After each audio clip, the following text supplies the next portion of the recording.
Wetmore. Wow, Wetmore. Okay, I Yep. never heard that name. Okay, so I'm here with Rob Wetmore. That's what he said. Oh, sorry, sorry, too much. It's too early. I had too much bulletproof coffee.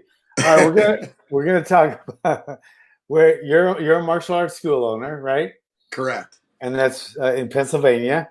Correct. And what style of karate? We call it non-competition based mixed martial arts.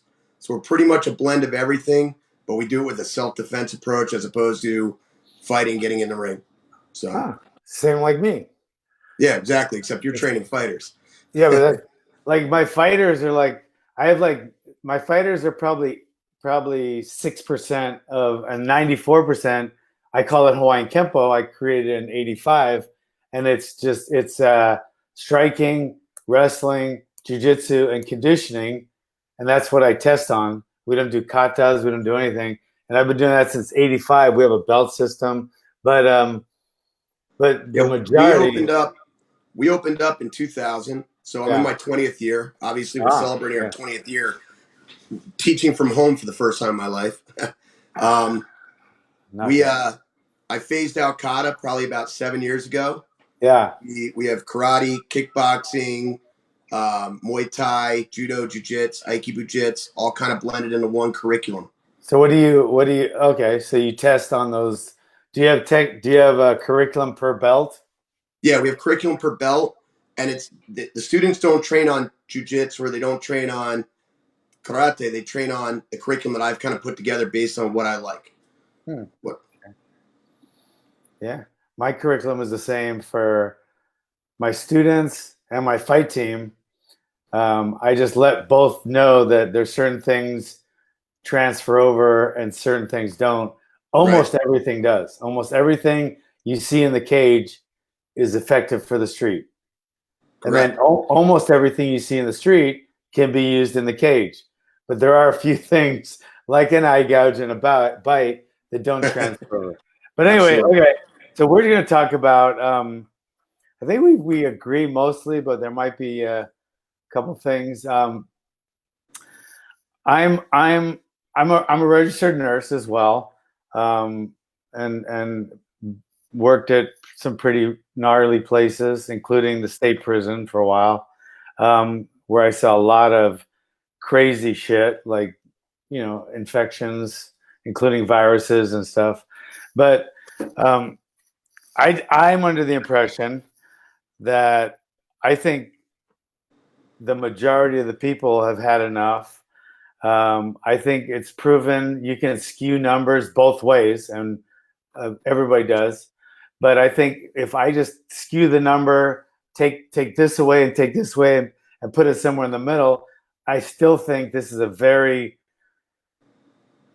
curable or recoverable virus, kind of like the flu. There are some differences in it, but there are more similarities than differences. And I just feel like it's terrible, and nobody should have it. Nobody should die. But the people that are dying are the exact same people that are dying from the flu, Right. for the most part. But I think our economy um, is pretty much at the end now. I think it's much more at the end than people dying, and I would rather, as a school owner and as a 60-year-old male, I would easily rather catch this virus than lose my business. And people are losing the business. One of my students and one of my really good friends just lost his business completely that he struggled and he made built over the last, I don't know, he started when he was 18, he's like 30 some, and he had 60 employees. They all lost their business. He lost his home, he lost everything.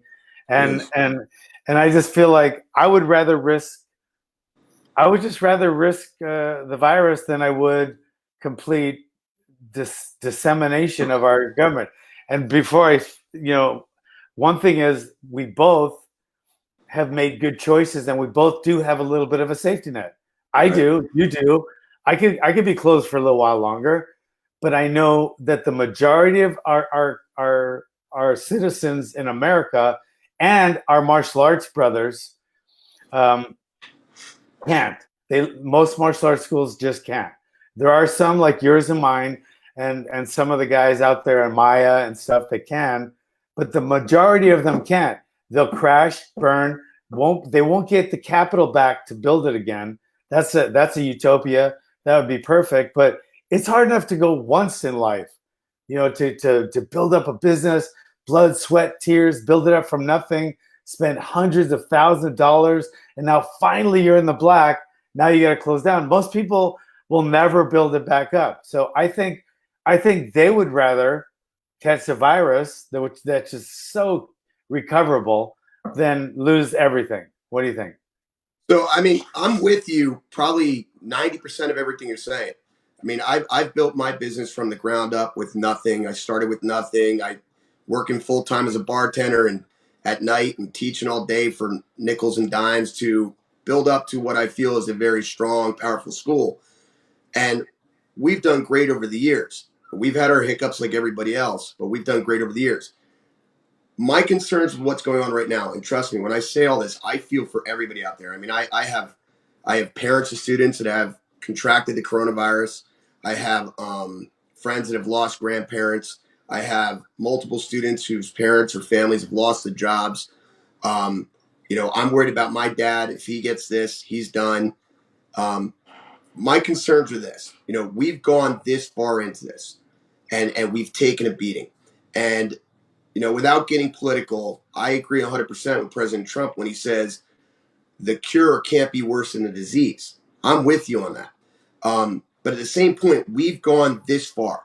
We've run nearly a marathon, and we're almost there. We're at 31 and a half miles. We got a little bit farther to go. I'm okay with a phased reopening, but if we suddenly do an unveiling, what scares me is I filed for my PPP, my payroll protection program. I'm waiting on the results of my application for the EIDL, the economic injury disaster loan. I'm waiting for all that to come in. I'm okay to get through this phase of this. If this phase resurges because we reintegrate too quickly, we're going to be right back in this at the end of the summer. We're going to be right back in this. Now, me as a person, and you probably don't know this about me, John, but I'm a severe asthmatic. I've nearly died 6 different times just from asthma on a regular thing. If I get the common cold, it goes right into my chest and turns into bronchitis. I don't walk out of my house without an inhaler constantly.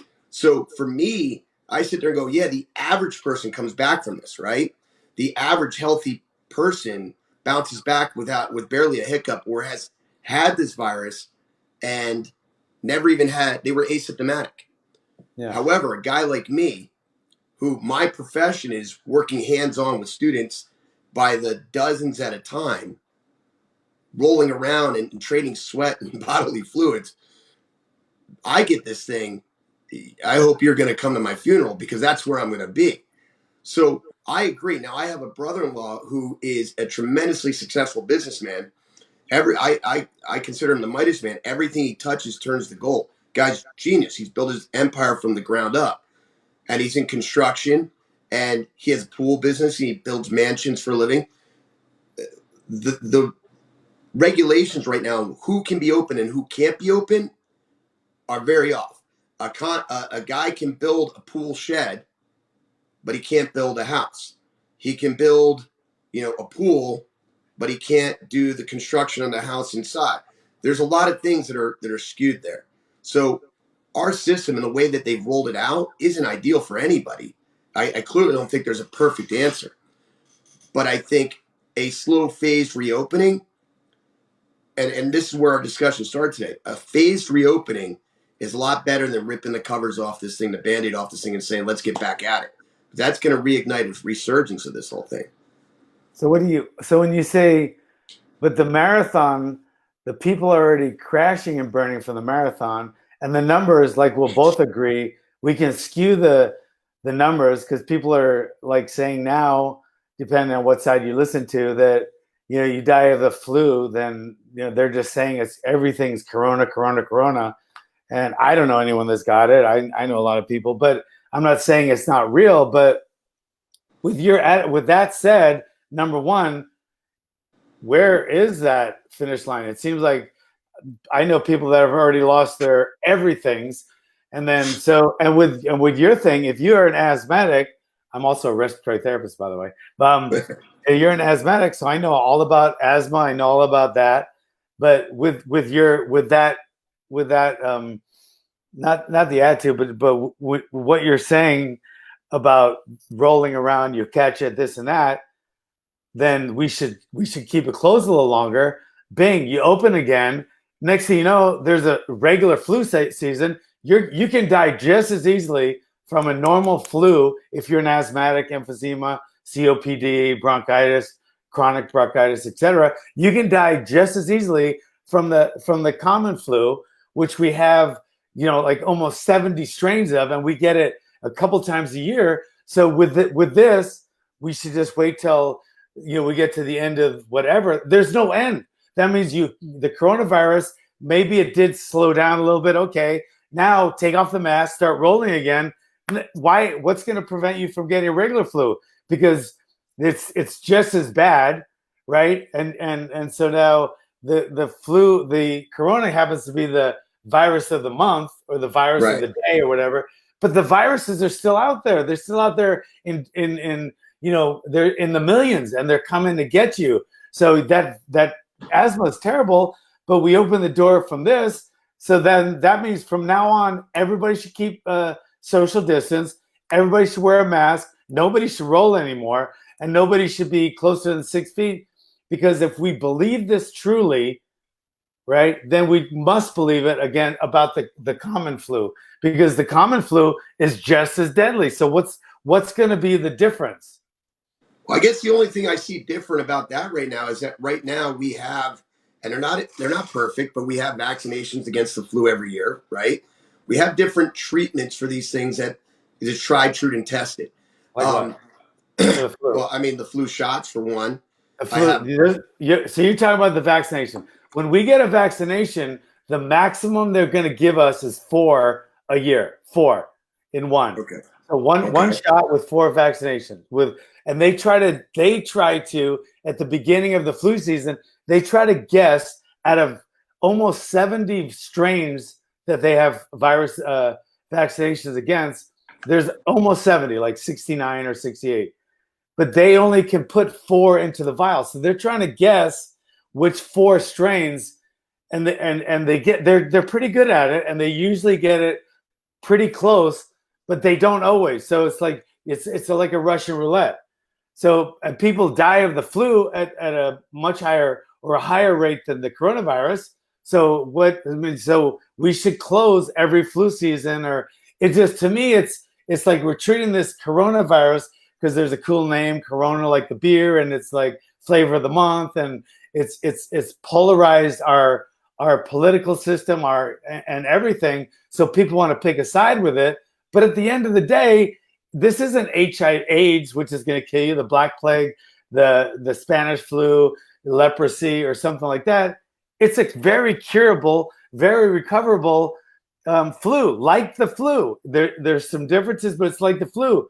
So people aren't dying at this crazy amount more than the flu, but they're going to still die from something. But I think by the time, little by little by little, open, next thing you know, as soon as there's not going to be any opening anymore. We're going to be crashed. And this money we're getting, that's just going to crumple our economy even more. It's going to help you. I put in for it. I haven't even got it yet. It's such a slow thing. A lot of people are going to crash and burn while they're waiting for it. Right. But even if we do get it, and we all get it, and there's like, $1.8 trillion or whatever, that's going to fucking crash our economy. So we get the money, but pretty soon we won't have any students because we'll be in a fucking recession, depression, and it's going to be, I just think we should open. Anyway. And do you propose that we just pull back the covers and go right away? Yeah, I think we shouldn't have even done this. I think this was I don't think this was a smart move at all. Okay. I think we're gonna get part of the thing, it's not just vaccination, it's antibodies. So we have Right. antibodies to a lot of the flu strains, at least partial, so it doesn't hit us as hard.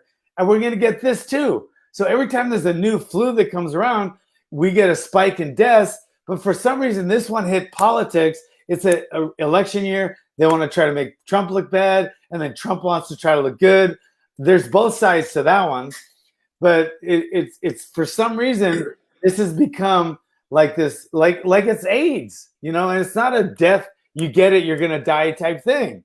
So when they talk about this being the novel coronavirus, Yeah, novel meaning first run of this, first strain of this, first transmission of this, no natural immunity built up yet, no natural antibodies built up yet. So does that, from your professional standpoint, set it apart in any way, shape, or form from what we've been dealing with year to year with the flu? yeah, it does, but I don't think to the degree at all, not even close to the degree that our economy is going to crash and burn. I think there might have been some more people, and older people die all the time, and it's terrible. But they die from the regular flu, they die from a common cold. We still have, 1 million people a year dying from obesity and bad food, and nobody's like closing the restaurants real quick and telling them that making them not able to eat so much. So the government's stepping in right now. They have no problem stepping in right now. Why don't they step in on obesity?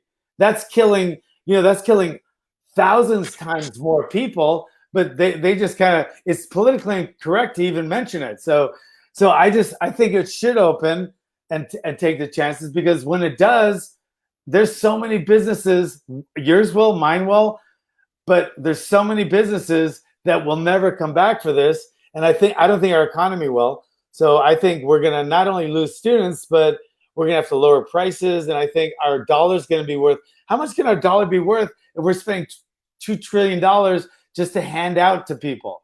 That Well, money. I think the difference there is that this is a world economy issue as opposed to a United States economy issue. Everybody's been hit with this across the world, almost leveling the playing field for everybody.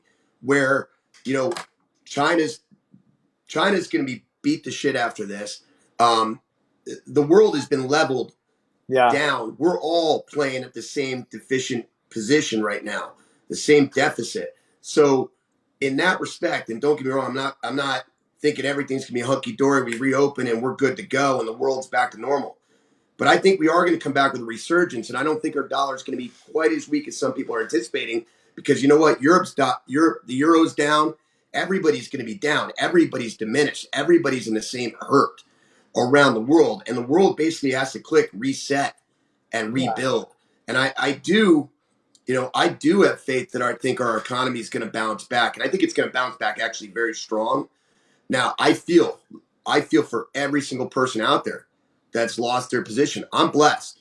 I'm blessed that I was on top of this. Now, you were doing online teaching way before this, but I at least was familiar with what to do. I started this process the first or second week of March, getting my everything in play. So, I'm doing a lot to keep my school open right now, including, live blogs with my students and live Zoom meetings with the students and parents, and rolling out 6 instructional classes a day to them on video for them to train on, and then live private lessons and live private testing.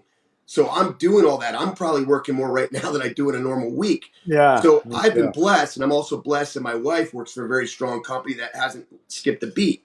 And I know I feel for everybody out there that's lost everything. And I pray for them all, hoping it's going to bounce back and they're going to be able to bounce back and land on their feet. This whole thing has been a sucker punch. The way it came on, the way China hit it, and the way we were forced to shut down, it's been a sucker punch. You would ask me at the end of February, did I ever imagine this could be true? I said, what are you smoking out there? What's going on? I never would have believed it in a million years. Yet we're sitting here dealing with this now. So my only concern is, like I said, I was talking to some friends in Florida, which is what stemmed this whole thing. The Florida beaches are opening up. They're opening up right now. My question is that the way to just rip the Band-Aid off? I don't know the answer. You probably know more medically than I you forgot more than I know and ever will. So But I is think that the way? If we look at the curve, the curve is flattened, the curve is descending. depends who you ask. Yeah, So that curve can be manipulated in so many different ways. So, I mean, I don't think.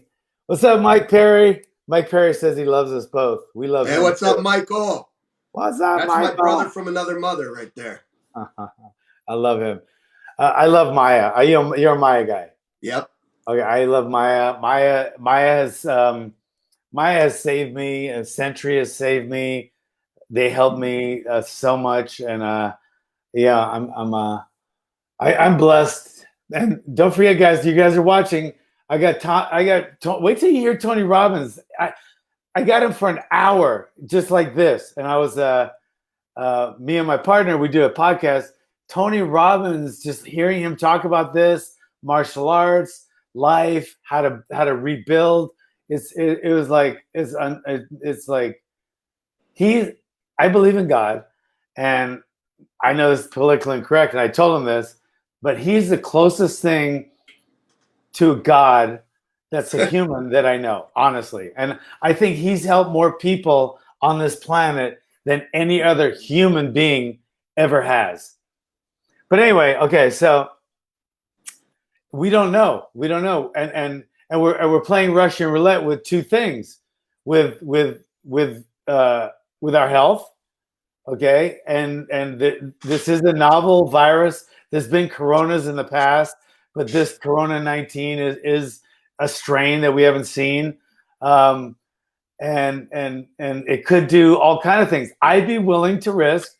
Um, I'd be willing to risk um, catching it than losing everything that I've worked so hard for. And like I said, I do have a good, I'm not going to be a rich guy. I'm not going to fucking fly in private jets, but I do have a good safety net. And even if I close my gym tomorrow, I'll survive and my family will survive. But I know a lot of people that wouldn't. And I know our country, I don't like a country that's going to take away everything. And we will end up like, even if our economy doesn't crash completely, let's not forget, guys, when I tell people we're going to end up like Venezuela, they say, we're nothing like them. No, we were like 3 days into this fucking thing, and people were willing to fist fight at Walmart over a fucking roll of toilet paper. We are like that.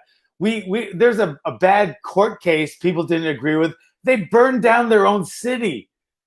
We burn down our own city. Americans will do that. So if shit starts hitting the fan, we're not above violence. We're not above looting. We're not above shitting on the street. People are doing that in Venice Beach right now, living in tents, shitting on the sidewalk. We're not above that as a people. We might be, you and me, but we're as a people. Look, go to Venice, go to LA or San Francisco. We are very much capable of this. So it scares me, right? And I keep my training tight, because to me as a martial artist, we are the leaders. We're the strong ones out there, and we have to lead the way. Okay, I beg of you guys, if you're in a Second Amendment state like California is kind of on the border, keep first learn how to use it and be safe with it, but keep your weapons safe, keep your guns safe, because once the shit hits the fan, you're not going to be able to get one anymore. Once the shit hits the fan, you're not going to be able to buy bullets, ammunition anymore. So even more important than toilet paper and canned food and batteries and water, it's bullets. You see over my shoulder, John, you see that big safe right there. Hey man, I have lots of friends that ask me, why does a martial arts instructor need to own a firearm? Trust me, man, I am pounding my chest about that Second Amendment. I live in Pennsylvania, a concealed carry state, open carry state. Oh, good. Well, Trust me. we're not. And I'm lucky enough. I have a CCW. I have a carry permit, but we're in a state where only like 1 out of 100 people that apply for it get it. Oh yeah. So as opposed to most Second Amendment states, only 1 out of 100 don't get it. Right. So and you're Pennsylvania is right. kind of crazy. It's almost like the Wild West. You can actually walk down the street with an AR over your shoulder, and you're legally within your rights to do it.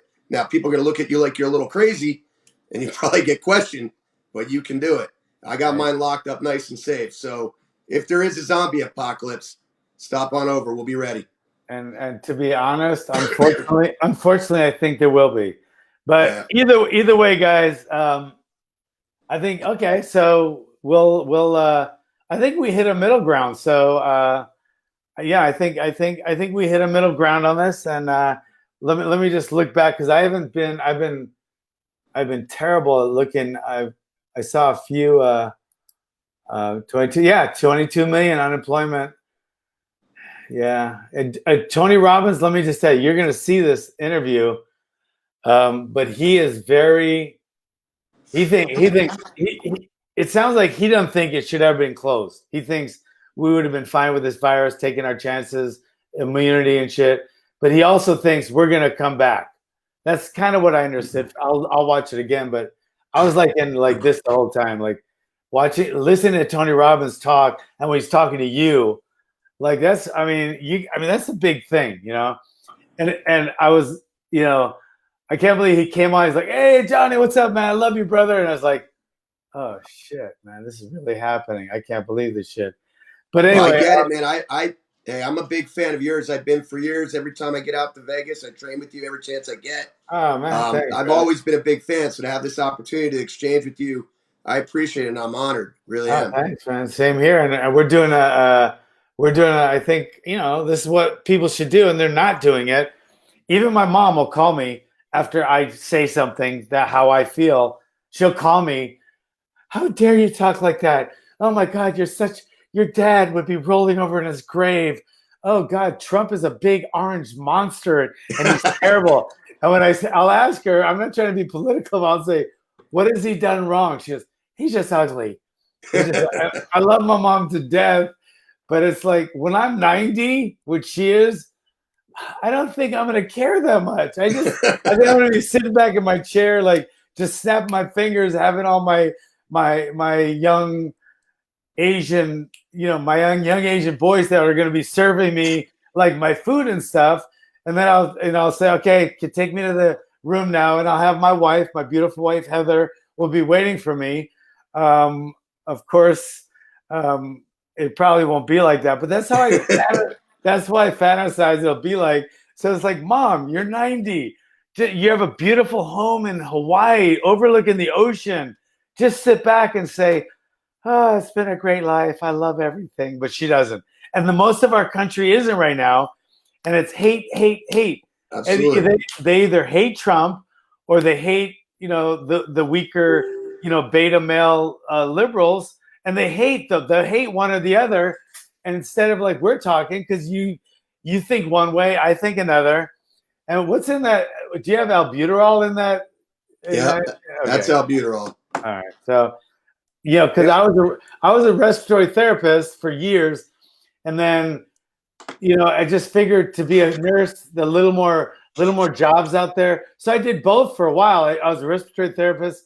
I took care of. I can't even tell you how many asthmatics and intubating, and it's a crazy job. But I do. Even with that said, I also worked, and somebody was a fucking douchebag to me, and when I said this because they gave me a real smart ass answer, but I worked in South Central LA in an ER during the LA riots.